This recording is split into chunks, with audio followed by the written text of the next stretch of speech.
Hello there. It's Mike. And Katie. And we're on episode 105. What are we listening to today? What are we listening to? Well, you're listening to our wonderful, wonderful, sweet voices. What we're talking about today is It's One Step Closer to Christmas. On this week of Cup of Rad.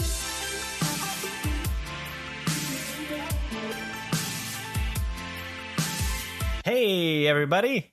Now we're back. Normal. And that was... Oh, no, I was thinking we should probably do a whole episode like that. We'll just be all intimate and close. Very, very close to you, and we'll enjoy every moment. We'll make it sound like the smooth Sunday, like, evening hits. Like Delilah. And here we are on Cup of Rad. After dark. What are your deepest thoughts? What are you thinking right now? Most likely we're thinking... What do you desire most? We've been watching so much Lucifer. Gotta have a little bit more like swagger to it. What do you desire most? Well, yeah, I know. I don't. What do you desire most? For Mike to what stop talking like this. What do you desire most? Please tell me. Wow, we're like right in their ear holes, right away. Just all. You gotta go deep. I think we're in a weird place right now. Well, you might be in a weird place. You're in the perfect place. We're in the perfect place. Yeah. Right there, beside them, making them feel comfortable. It's warm. It's cozy. We're still, on semi-quarantines. We're alone. We're away from our families. So blushing in private is okay. So there you are. You're with us, and we're here to be for you.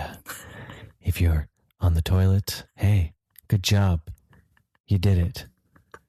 If you're in the bathtub, even more exciting. If you're on the train to work, hey. Whatever you need, we're here for you. And that's what we need right now. We need friends. We need friends that are far, but maybe not too far. Right up in there. Right here.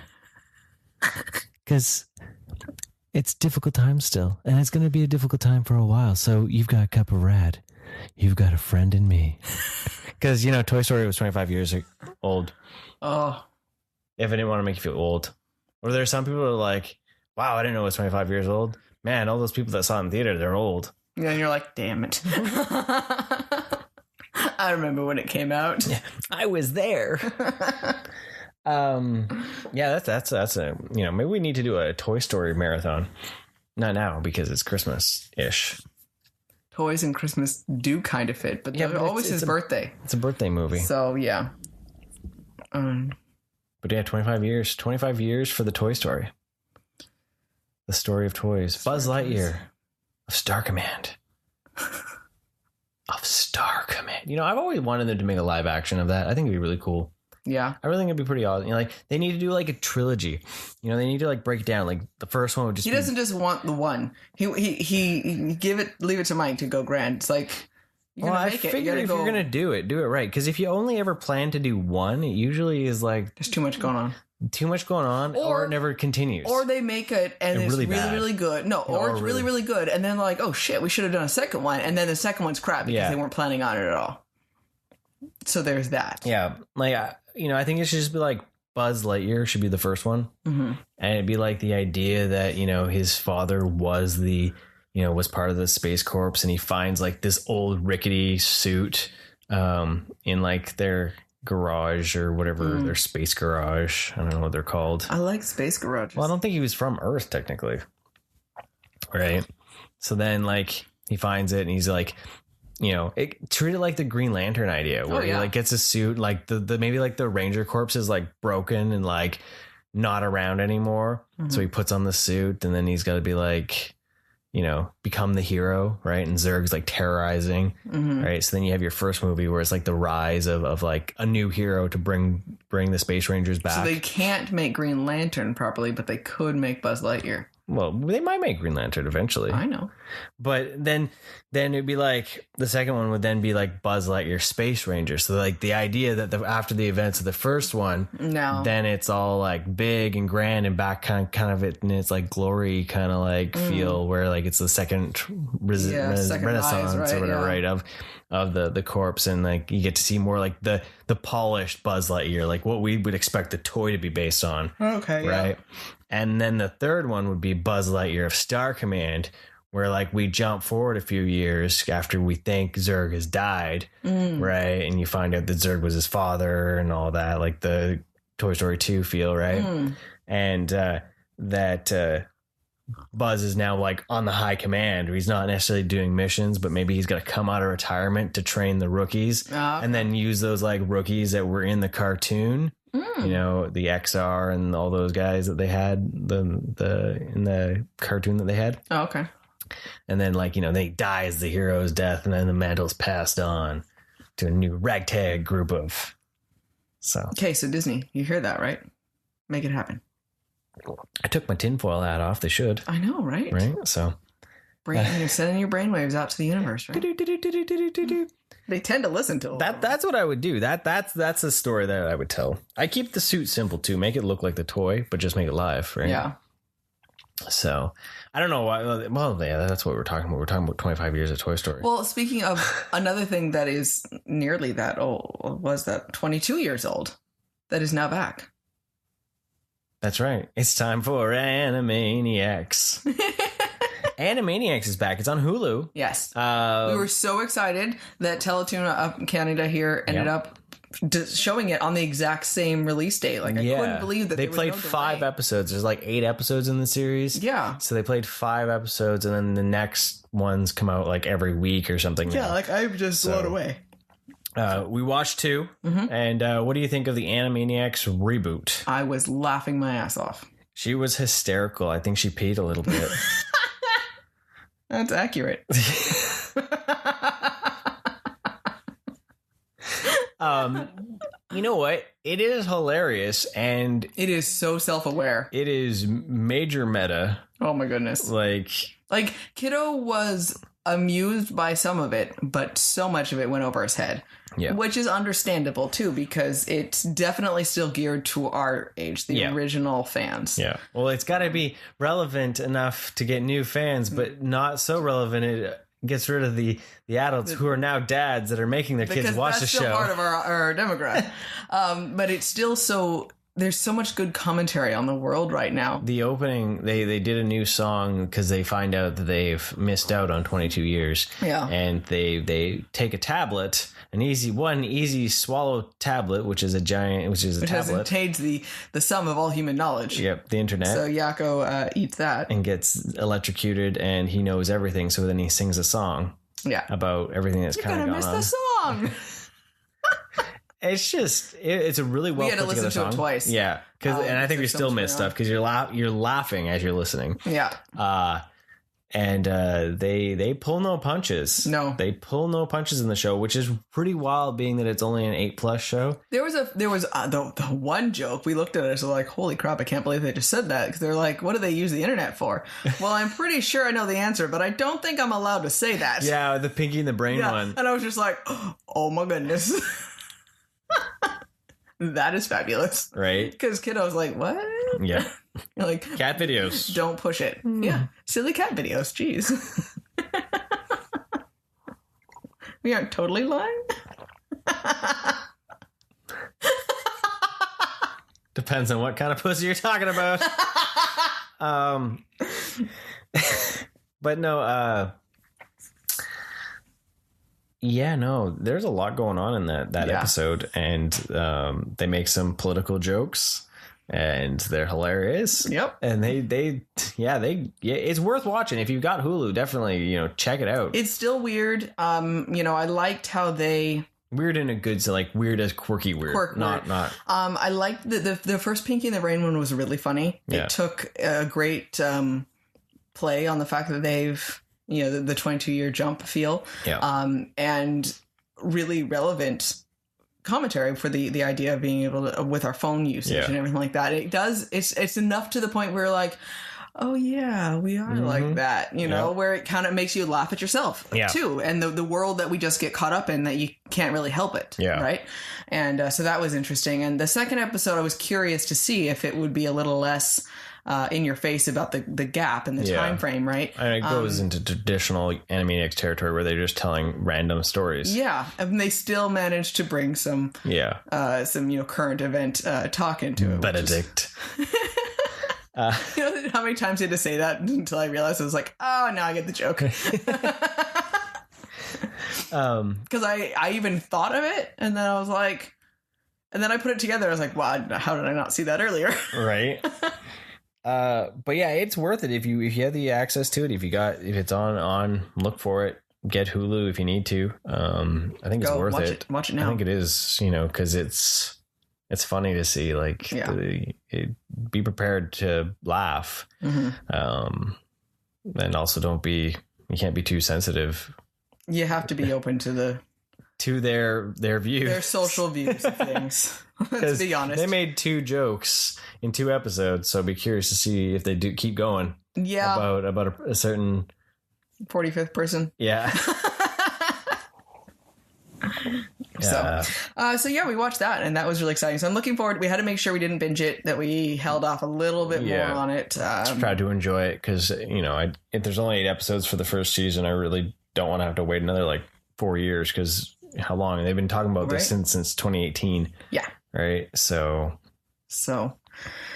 Yes, we actually ended up watching some more He-Man. Oh my goodness. We haven't watched any He-Man. I looked at that and well, it's because Simon was so nice enough to send us that picture of his Walmart. Oh yeah, nice. Nice is the word I would think of. It was nice. Our Walmart keeps getting Battle Cat.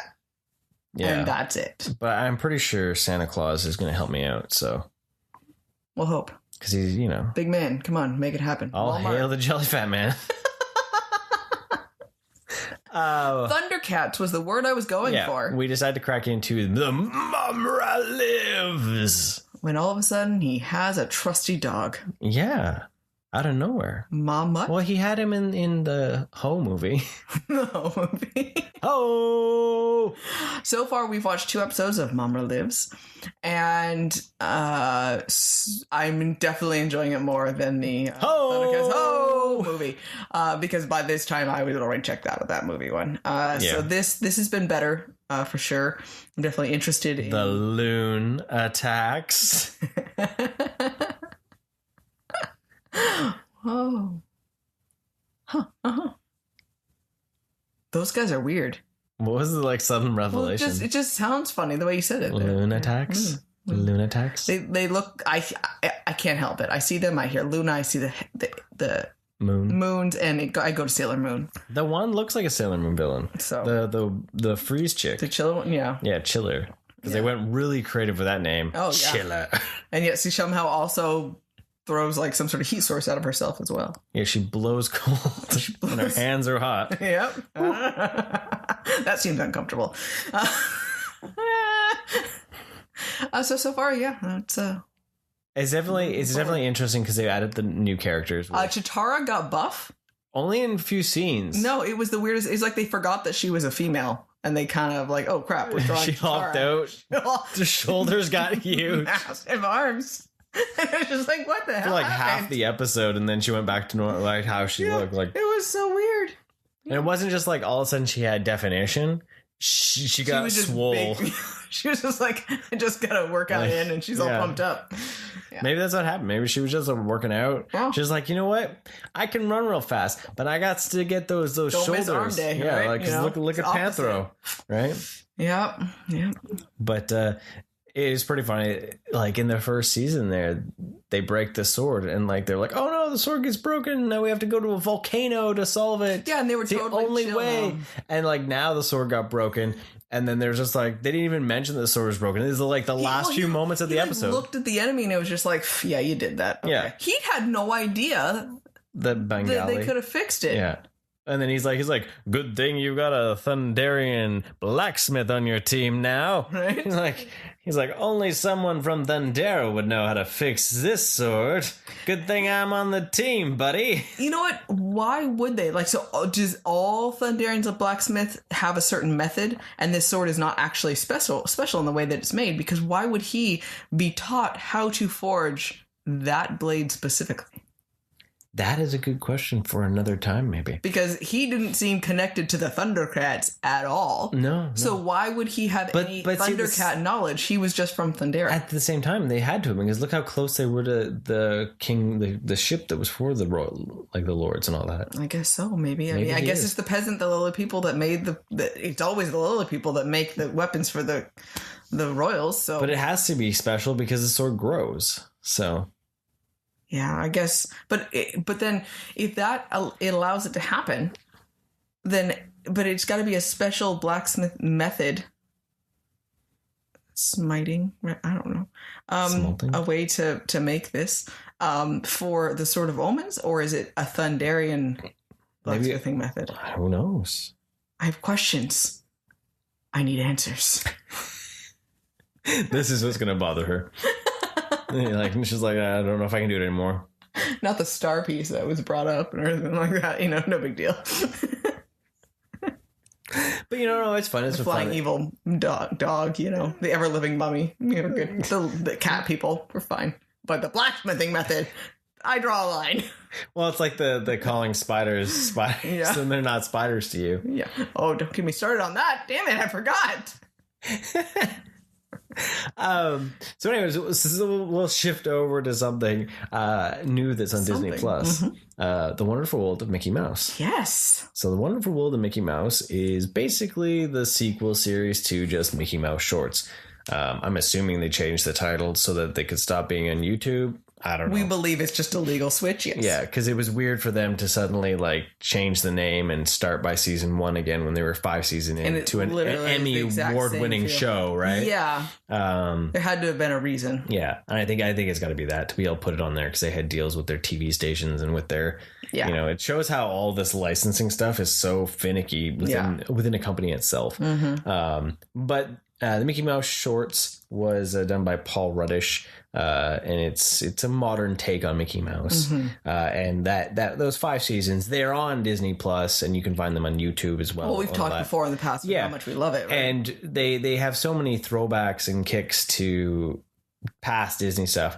Well, now with The Wonderful World of Mickey Mouse, I think they're dialing that up to 10. Yeah. Because the preview of stuff I've seen coming, there's a lot more actual interaction with movies. Oh wow! Right, so I'd be curious to see. But 2 episodes dropped when we'd watched. We had one where it was an old Western one, where Mickey Mouse was a cheese wrangler. Where they rode cheese and they sang to cheese as cheese if they were cows. Yep. On the Wrangler Code.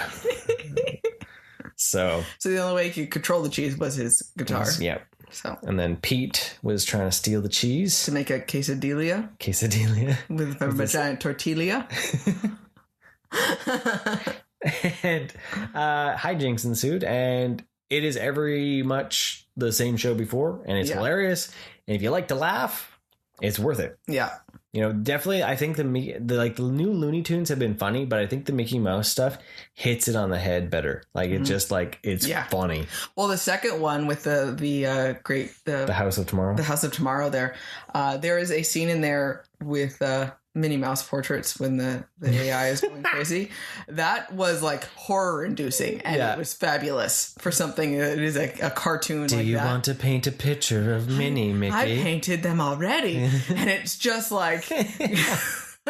terrible, scary art. And it was who was Turndike was the voice of the AI there. So he sounds like Danger Boat if you watch The Tick. Yes, it is Danger Boat cranked up to insane. And he ends up trying to befriend Mickey and Goofy and Donald, and goes crazy with their wants and needs. Yeah. So there's no need to bake cookies, Mickey. I've made thousands of 10 million of them. Yeah. Well, and I love the concept with that, though. The fact that, we always want all this technology for things, and we want things to do things for us until we realize that it doesn't want to allow us to do anything by hand. And the heart is gone. The method of it is gone. Yeah. And so, the idea of cooking. Well, why do we have to cook food when I can just zap it into being? Yeah. Well, the part of that, the excitement of cooking food is the process of making it to an extent, to have the choice, right? Or when he goes to read picks up Bambi. He's like, I haven't finished this yet. And then the voice comes over. His mother dies. He's like whispering it to him too. It's like, his mom dies. Well, okay. So but The Wonderful World of Mickey Mouse, hilarious. If you got Disney Plus, check it out. It's worth it. It's fun. And speaking of Disney Plus, what dropped again? Another episode of The Mandalorian. So, what is Katie's 5-second review of The Mandalorian episode 4? This time I actually had my... Oh, he's so cute. There we go. There you go. There's our review of Mandalorian episode 4. Hopefully you enjoy it. We'll talk more when the series is over. Oh, that was funny. So, do you have anything else to say about it? We're good. Oh, it was an epic episode. It was pretty awesome. Yeah. You know, the show just continues to get better and better. Right. It feels, well, you know, it does feel like Clone Wars or say Rebels, but in live action. Right. And that's what's so awesome about it. It has that same, driving action and the excitement and the mystery of what's going to happen. Yeah. And what did I look in the background and what are they alluding to? Yeah. And the change in the music and hints. Yeah.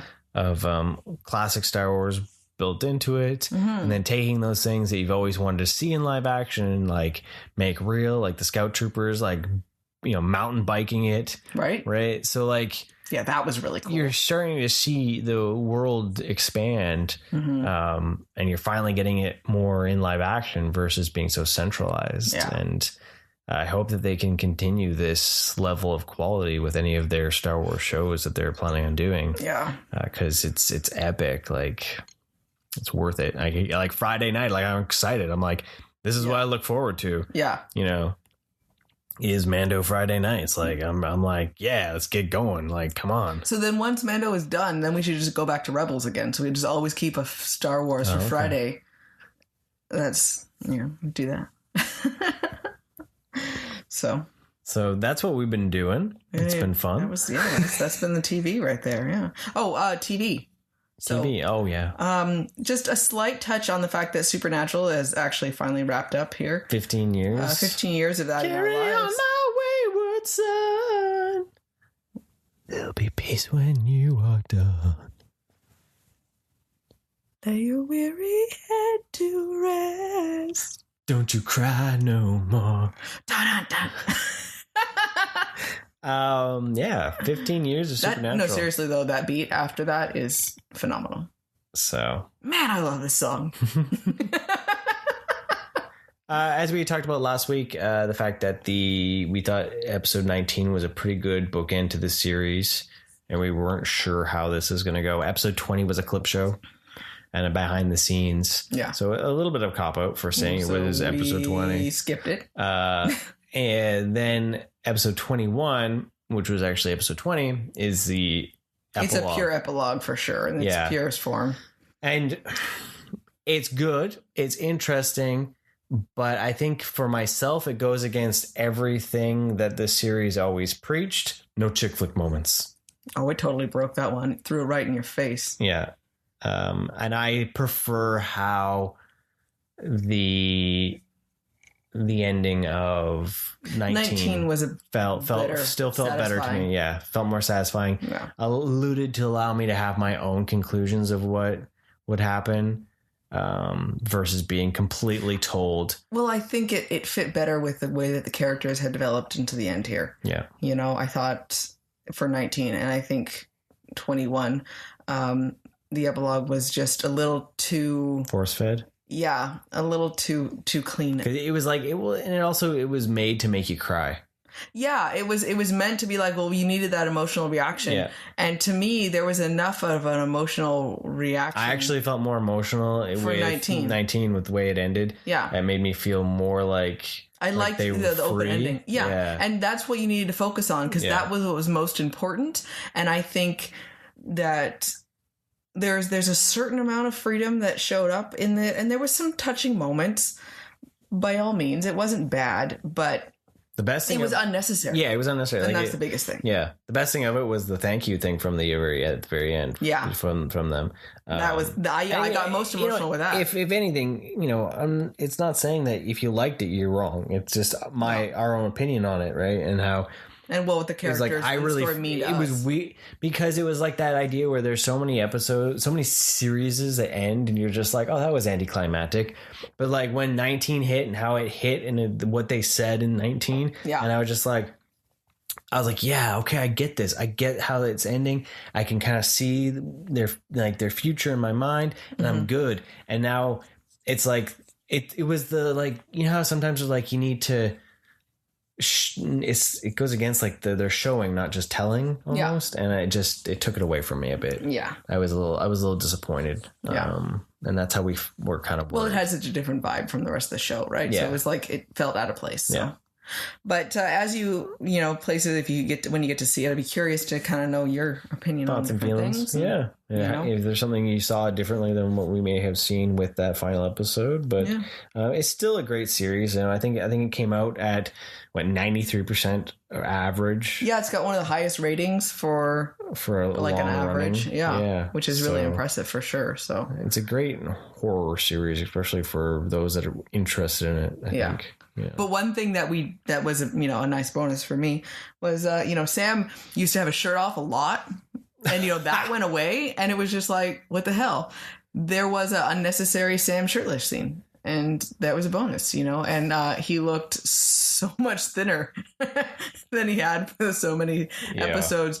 As you had said, he's filming for Walker, Texas Ranger, getting ready for that type of stuff. And so it was quite funny to see that difference. And it was like, as soon as that happened, then all of a sudden he needed to walk around without a shirt on. And you're like, that seems weird. He hasn't done that in like forever. Yeah.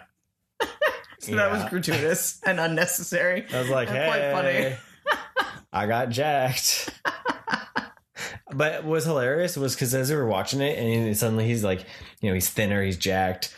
And then he got a call to go to Texas. And I was like, I hope to hell this is not a backdoor pilot for Walker, Texas Ranger. But then I got to the point where I was disappointed that it wasn't.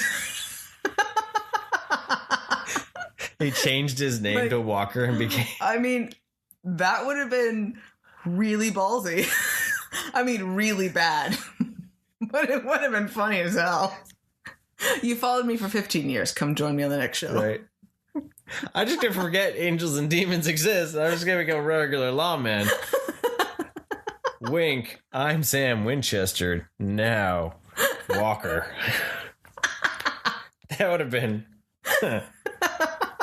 Well, I joked about it, and then he got that phone call. And then from it was like, Texas. It's Texas. You're like, oh shit. It's like, what? No, I take it back. I don't mean it. I wasn't serious. But yeah, Supernatural's over.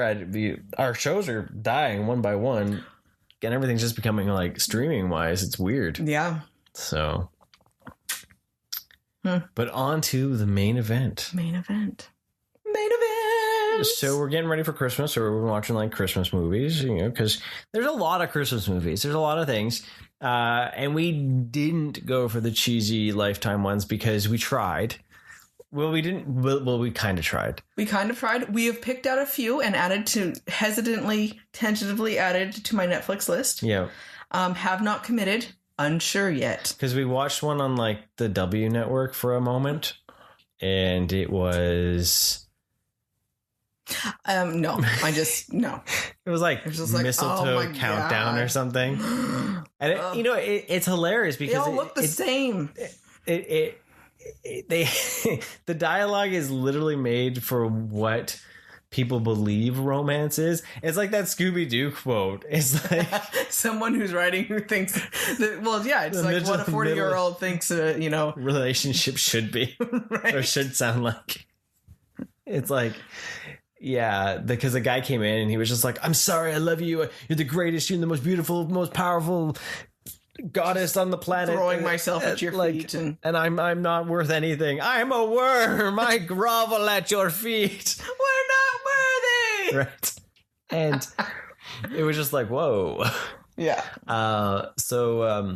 we were looking around. We started looking because on our thing we searched and there's a whole. And then we were laughing at all the Christmas princes. Yeah, there's like there's so Christmas many of them. Prince and Christmas Prince marriage and a Prince for Christmas swap and they all have like either like a section of them. The dudes had green sweaters and the women had red sweaters, and then we found like another section where like the women had red sweaters and the dudes had green sweaters. So it's like we label shopped for movies, and we're like, that one doesn't look like the rest. Let's go for that one. So then we were flipping around, and I don't even know. It showed up. It actually showed up on the Christmas section, and it was one that we had forgotten. We hadn't watched. It was one that I'd wanted to see. Mm-hmm. And I'm stepping ahead. We're good. Let's just keep rolling. Okay, we'll just roll with it. We are timeline. This is all our timeline matters to you. So we found something, and I put the trailer on. Well, and the trailer, the thing it says is like Shaun of the Dead versus meets La La Land, and I immediately, okay, I'm in. Yeah, she's like, turn the trailer off. She's like, start it. Let's do it. So we watched Anna and the Apocalypse. Yeah. So good old wholesome Christmas movie. Yeah. You know? I mean, Shaun of the Dead, good. La La Land, good. Blend them together. How could it not be good? Throw in some Christmas in the background. So Anna and the Apocalypse is a zombie musical, first and foremost. Yeah. With a sprinkling of Christmas in the background. I told Kiddo, he's like, what are you guys watching? I said, it's a zombie movie. It takes place at Christmas and it's a musical. And he's like, I didn't expect to ever hear those words together. And that's what made it pretty awesome. Yeah. You know, it came out in 2018. It was one of those ones I want to see, but it never came wide release for at least our area. It was good. I liked it. I had a good time. The musical was great. The musical was like, it reminded me, some of the music was a little like High School Musical feel, but then there was a song that sounded like Rocky Horror Picture Show, and it was amazing. Right? Like, it was a bit everywhere, but it was, like, the one song was kind of like a Grease song almost, right? Like, it blended so well into the story, and they did such a good job, and sweeping dance numbers. Amazing performance. There was some great, And yeah, I was thoroughly blown away. And so many different styles of music, right? And that was really cool that some of them were very calm and quiet, and then they would get up to big crescendos. Some of them were the big group numbers, and it was just a big party. And then some of them were angry, like the one with the principal or the headmaster, more Rocky Horror, and he was very much like rockabilly sound to it, And it was dark though. It's not a Hollywood ending. It is not a Hollywood ending. Or is it? A lot of people died. A lot of people died. Holy shit.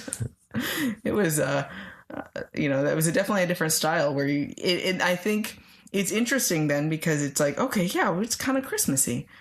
But it's horror because everyone dies. Yep. And because there's Christmas in the background, I'm going to put The Cup of Red. It's a Christmas movie stamp on it. And you can go for it. You should go watch it. You'd be like, everyone would There's a Christmas show with a very awesome performance. If you think we're sexually awkward in your ear holes. That was hilarious. There's a song for you. The faces on the parents were awesome. Yeah. Put Santa Baby to shame. Right? But no, Anna and the Apocalypse, I recommend it. It was fun, like, especially if you want something silly. Yeah, I think it's one of those ones. It's like it's a good crowd pleaser for, like, if you got someone that's like, I want a musical. They're like, I want to see some zombies. It's got both, and then it's got a sprinkling of Christmas. And you know what? You know what's awesome? There wasn't and romance was very little in the background. It was just, there was some... It's based on romance, but it wasn't. But it's not at the same time. But it wasn't like... But it's not like overt or like someone had to made up for something, It was just enough where you feel like an emotional attachment and reaction to things. And just enough of those tugging those heartstrings not being like, blah. Yeah. Well, what's interesting, though? It's like, okay, there's an independent movie that came out. Yeah, it's got a decently sized budget, you can tell by its production value and all that. Mm-hmm. But it's not like... I don't know. It's not like a huge glossy movie, right? Yeah. And versus like that other thing we tried that just was like, really? Yeah. Well, one of my favorite scenes was actually in the trailer too. Was she wakes up and she's all just peppy and happy and singing and walking down the street, and it was the start of the apocalypse, and there's just horrible destruction everywhere and carnage everywhere. And it's just such an awesome, like the set on this thing was just fabulous.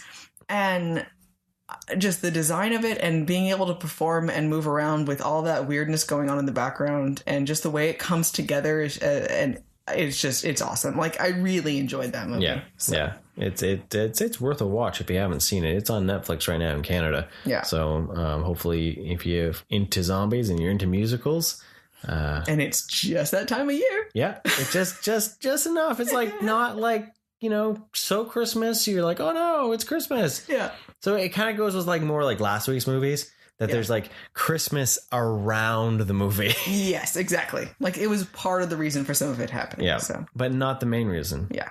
So, but yeah, Anna and the Apocalypse, fantastic. Yeah. So we were still on Netflix. We'd found something starring Forrest Whitaker. Yeah, we moved on to another musical. Yeah, we were in a musical mood. Yes. Apparently. It was called Jingle Jangle. Mm-hmm. Also, guy from Key and Peele. Keegan-Michael Key. Yeah. Yeah. Keegan-Michael Key. Yeah. Yeah. Yeah. And it was a magical area. It was like I thought when I first saw the trailer for it, I thought it was like, because of the design of it, it seemed like a North Pole, like they would have been elves. Mm-hmm. The toy maker and the very over the top, like Victorian looking, but bright and colorful and steampunky. Mm-hmm. I thought it was a North Pole based thing where it was like Santa not involved, but just the drama of the elves. That's actually kind of a cool idea. Maybe you need to write that because there's maybe Santa actually buys his toys in the North Pole from competing elves. He is the biggest. Yeah, he is the customer, and they just the cutthroat elf. Yeah, different. That's why there's so many different types of toys that he can sell. Like, boom, look at that. You just created a series. Like, wow, it was like one of the most creative moments I've ever had. You ripped off Jingle Jangle. Yeah, whatever. I know, totally. But so it was not though. It's set in a fictitious Victorian era type, somewhere Charles Dickens-esque. It's completely fictional. They don't tell you. It was the date at the end was 1880. But they don't tell you where. No, I know. But it looks like Victorian era. Yeah, and it's not. Yeah. Because there's a lot of their outfits. It seems more like that, right? But yeah, it's wherever. It's a mystical world. Yeah. And apparently there's magic, somewhat with belief. There was. So, what's your brief snapshot before we kind of stumble into this chaos? Okay, when it was a musical, it was awesome. Yeah. When it was doing all the musical stuff with the dance numbers and the music, I was into it. Everything in between, I felt like pulling out my eyeballs. Wow, that was quite a review. Like I don't know why it just didn't click with me, except for when they were doing music. Like everything else, like because it was like the musical numbers were really good, and the dancing and all that was really good, and the costuming and the set was really awesome, and the songs, most of them were really excellent songs, but the in betweens just like annoyed me. Yeah, some of the character choices and like the where they were going with things. It's like they picked some like really like the post lady was annoying. The lady was just grating. The little robot toy that came to life was just a douche. Wow. I had a really hard. Okay, I can appreciate the idea of some like belief magic. And the power of believing. We talk about that a lot in the Christmas spirit movies and everything. I can appreciate that. I cannot appreciate the same belief somehow making gravity disappear for this little bubble. I am not okay with it. Yeah. So not okay. He makes a robot and you need to believe it will work for the gear to work, and then it comes to life. Okay, fine. It comes to life, and it uses like an old radio apparently to talk. Sounds like Bumblebee from Transformers. Yeah, and then what it does is it gets so excited it removes gravity. It starts flying first. Yeah. it starts flying, and there's no projectors on it, like thrusters or anything. It just starts floating, and then it removes gravity for whoever it feels like it, but nothing else but people. Yeah, just the people get so excited. It's like Mary Poppins anti-gravity. Yeah. And they're laughing so much with joy that gravity doesn't matter. Yeah. And I was not okay with it. Like, it actually, not just like, this is irritating, it pissed me off. Like, not okay. This is like the most rage-filled Christmas journey ever. Okay, so, back to talking about Anna the Apocalypse. That one was the essence of it just happened. Christmas was around it. But there was a reason for, they were making a Christmas show, and that was part of the reason of where they were and what was going on. So Christmas helped drive the story forward a little bit more. Jingle Jangle. It could have happened at any time. There was no Christmas rush of toys. There was no, like, it's the most magical time of the year, anything like that. It was, you have to get out of here, of this house. You're being ejected before Christmas. And that was like the only time they mentioned Christmas. Yeah, because it doesn't make sense of why he was trying to, why the bad guy was trying to come up with a new toy on like Christmas Eve. Yeah. It is less Christmas than Die Hard.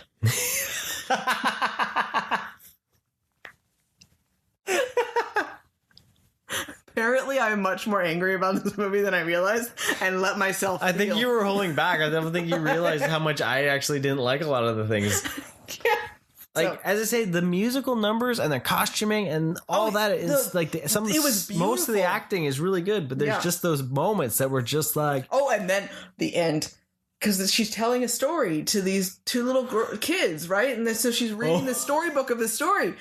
We're apparently going to spoil. We're spoiling the hell out of this. I'm sorry, because we're saving you 2 hours. Saving you of your life. Find a better Christmas movie. Go watch Die Hard.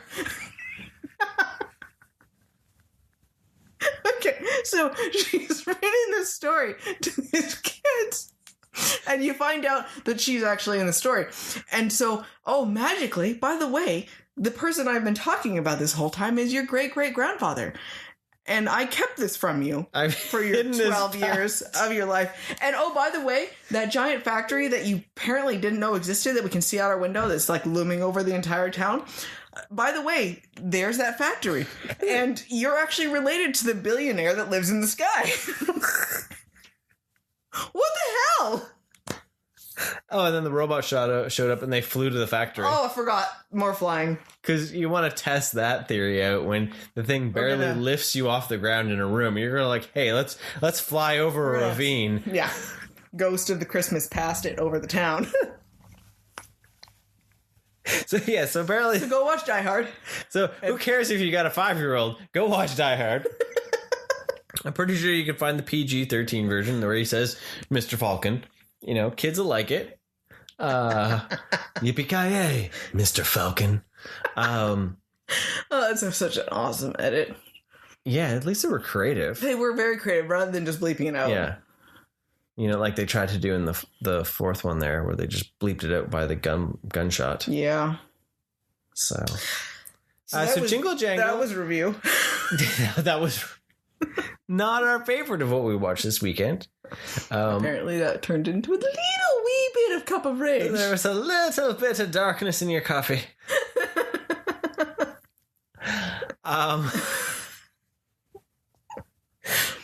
And we shall move on. Okay, so moving on. What we did to cleanse ourselves from the cup of rage, and you could do that as well.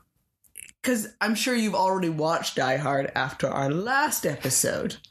So we turned to a very Harold and Kumar Christmas. 3D Christmas. 3D Christmas. Which we don't have 3D TV or glasses. So it was just the ridiculous, like, that should have been flying out of my TV right now, 3D. And then you're like wondering, you went from few movies that weren't really Christmas to a full-blown Christmas movie.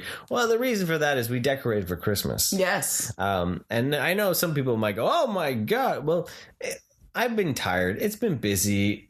We took advantage of the weekend, not really doing a whole lot. Yeah. And we can just kind of enjoy it, So everyone has their own, and it's actually not in like next weekend. It's not that far away. Yeah. You know, U.S. Thanksgiving is only this week, and like normally we always would try to decorate by the 1st of December. Yeah, and that technically would have been next weekend anyway. So yeah, so we just took advantage of a little earlier. Yeah. So we watched the Harold and Kumar Christmas. Well, we felt like being a little ridiculous. We wanted to be a bit more adult. Yeah. After what we just watched. Yeah. As you can tell, that seems to be what we do. So we needed something to laugh at, and we figured that one should do. Right, because we had seen it, and we were like, you know what, we should watch that. Yeah, and it was there. So Harold and Kumar Christmas. It's so ridiculous. Like the coked out baby. I mean, you can't go wrong with that ridiculousness. I mean, how often your baby has superpowers? How often can you say that and be like, yes, that was funny? Like, so you haven't seen, I don't know, we may or may not have seen Harold and Kumar movies, but Harold and Kumar movies are about stoner humor and other drug-based humor. Well, this one here picks up a few years later where they have been estranged after their time in Guantanamo Bay. Guantanamo Bay. Jeez, oh. Sorry. Us Americans get it right.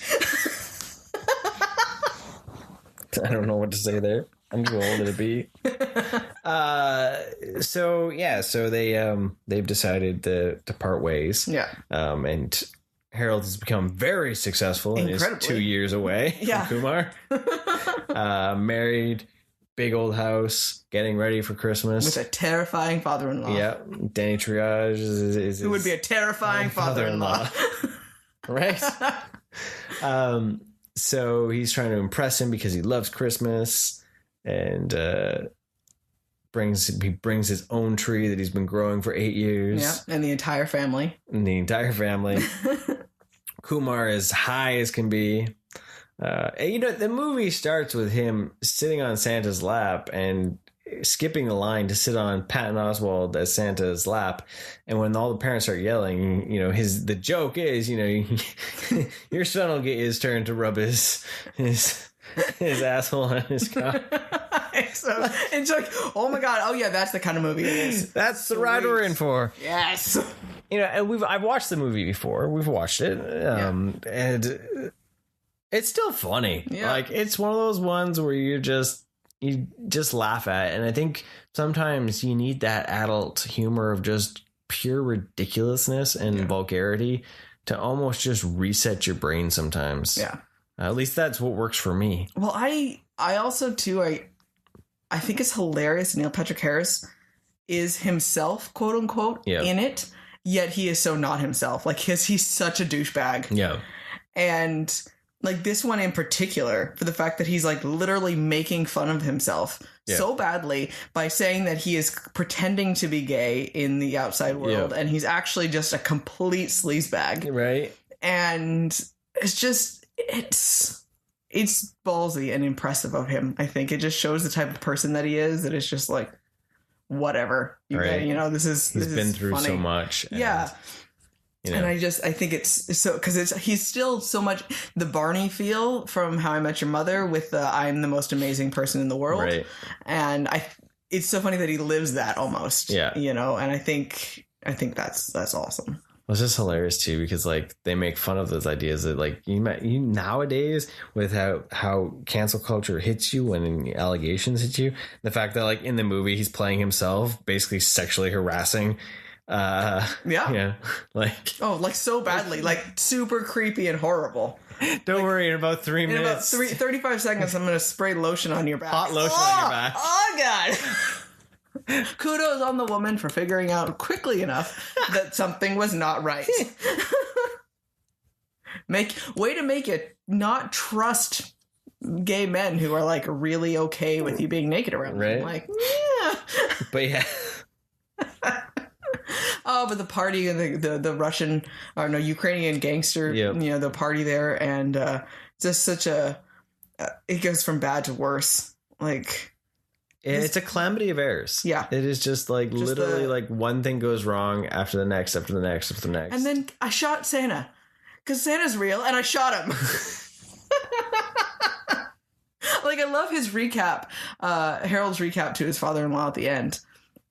Because he just finally stands up and is like, I went through all of this shit because I thought I needed to make and prove that Christmas could be what you wanted it to be. And he starts listing it and you're like, oh my God, you're right. Like, holy crap. That all just happened. Got my dick stuck to a pole. That was so uncomfortable and horrible. And then like the coffee and that like hurt me thinking about it. This is scalding hot coffee. I'm going to pour a little. The lid falls off. This is a Christmas movie. This is full Christmas. Right? Happens on Christmas Eve. Yeah. This is like when we watch... Reenacted their own adult version of A Christmas Story. Right? Or when they become claymation. Yes. And you get to see the giant... Kumar's giant claymation dick. Yep. And pops right out at you. The terrifying snowman, and then the breaking of their world versus what's actually happening. The cheeks of the kid. The kid. Like think that they're going after a squirrel and they're just pulling on his cheeks. And then they're like clinging to this tree. Are you guys okay? You guys need some food. See, this is a good Christmas movie. Right? Feel good. It is a feel-good Christmas movie. It brings you back to the idea. And it's such a beautiful ending. Yeah. It's so wonderful. He comes around, he realizes what's important in life. Santa's still alive. Yeah. Santa brings weed, apparently. Santa is amazing. Right? I didn't realize Santa... I'm asking Santa for weed this year.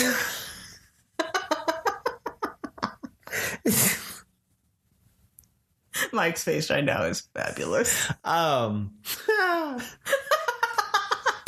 There's a box we'll have to check off on the iTunes rating.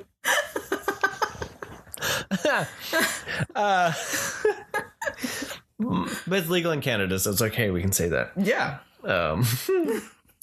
But yeah, no, it's like watching The Night Before, right? Mm-hmm. Which we're gonna have to do. Oh yeah, that's such a great movie. So it's just those ones that make you laugh. This one here, it had, the idea that people do change. They can move in different directions, but you never know what you can still find that connects people. And Kumar needed to do some growing up and some thinking of other people's feelings. And Harold needed to somewhat step back and realize that he doesn't have to always impress people. Yeah, exactly. Right. So there's an in between, and sometimes having other people in our lives that can bring out those qualities that we may need to be reminded of is a bonus, right? Yeah. And so those are good connections. So there's such a good feeling and good ending to it, right? So, it's just happy. It's just it's that stupid happy-go-lucky humor, and you feel happy at the end of watching it because you've laughed so hard, right? Like, and it's that idea of going back to, like, say, Animaniacs or even Rob Paulson, the idea that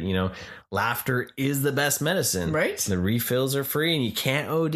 Yeah, like it's true. You feel good after laughing. Yeah, and when you can find a show that makes you laugh, or a movie or whatever, you feel better after. Yeah.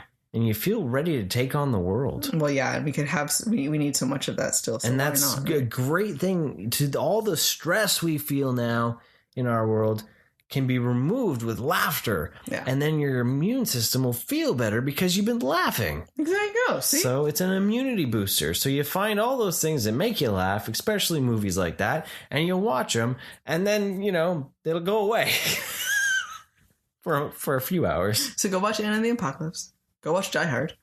Go watch Harold and Kumar. Any of the Harold and Kumar. I wonder how many times she's going to tell everyone to watch Die Hard this year. How many episodes? Oh, it's happening every time. Okay. So apparently we got on my wish list of Santa, I got toys. Katie's got weed. So I still want to know who else what they want on their Christmases. I know Justin had sent us a few pictures of Star Wars Justin, toys. I think, had it ready to go. Before the episode dropped. Before the episode, he was like, this is what on it. I already have it. Well, you would be in the same boat if someone asked you what's on Christmas. You're like, shh, let me Toxic slide that in there. Every freaking day. It's like, by the way, Katie, Toxic Crusader is still available. And every single day, it's like, that's nice wiping off. I know, right? That's cut me deep, Shrek. I know. Cut me deep. I know. I really am the donkey to your Shrek.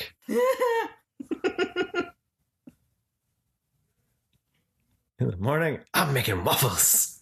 Waffle bots! Those waffles are better than pancakes. He thinks pancakes are better than waffles. Waffle bot. I love the commercials for it.